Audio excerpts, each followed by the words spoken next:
In this video, I'm going to show you how to change location on Gumtree, whether you want to change the area you're searching, update an ad's location, or add or edit your delivery address.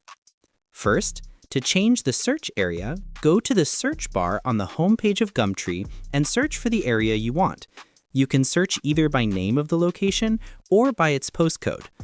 After you type the location or postcode you want, hit enter, and you can see all the ads from that location. To change where one of your ads appears, sign in and go to Manage My Ads. Find the listing and click Edit. Now scroll down to the bottom of the page and update the location of your ad. But if it won't let you update it like me, you can contact them and request ad location update. If you need to add or edit your delivery address, open your user menu, go to Account or My Details, scroll down until you see Delivery Address. Click on Manage Address, then choose Add Address if you haven't already.